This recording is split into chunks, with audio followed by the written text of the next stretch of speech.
In this example, we will make a count of instances inside of fill pattern. First, what we need is to make a sketch that will define a boundary of a fill pattern. And let's make some simple sketch like this circle and say OK. And now we have to create some parameter that is going to be actually counter. We will count a number of instances, and we can make it inside of that feature, or we can make it like a global parameter.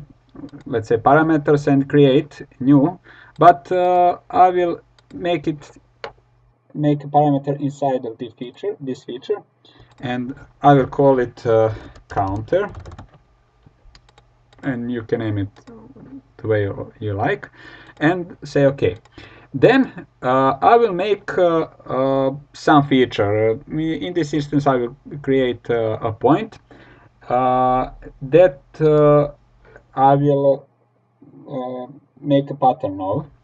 So I will make a sketch point. I will put it somewhere over here and say OK.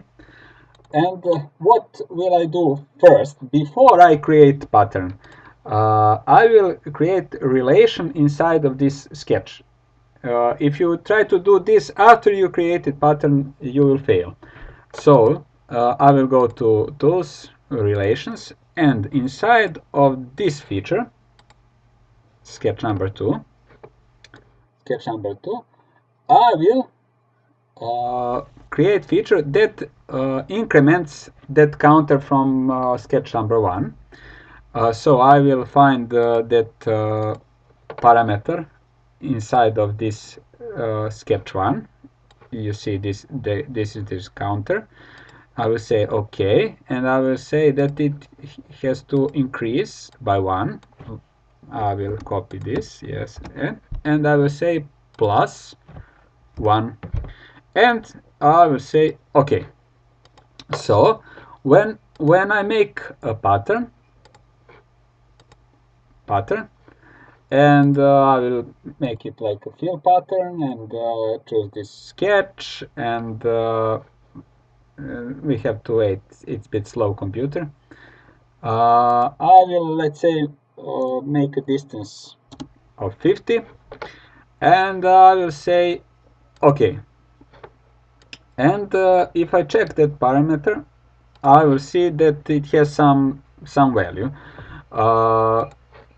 So every time when you regenerate this pattern, it will increment that many times plus 1. I have to emphasize. It will increment that parameter. So if I do it again, let's say add the definition again, you will see that counter is increased to some big and strange number.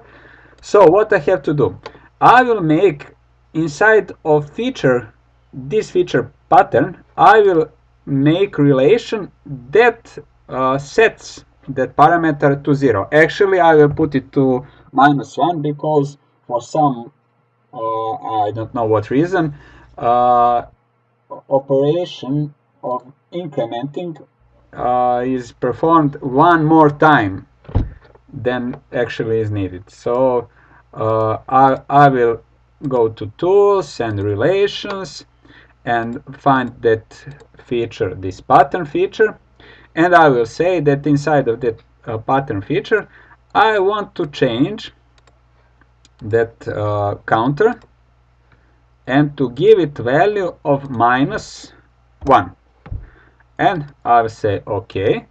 And if I do some change now, let's say make it 80, and regenerate and take a look at that parameter, you will see that counter says that there are 16 instances.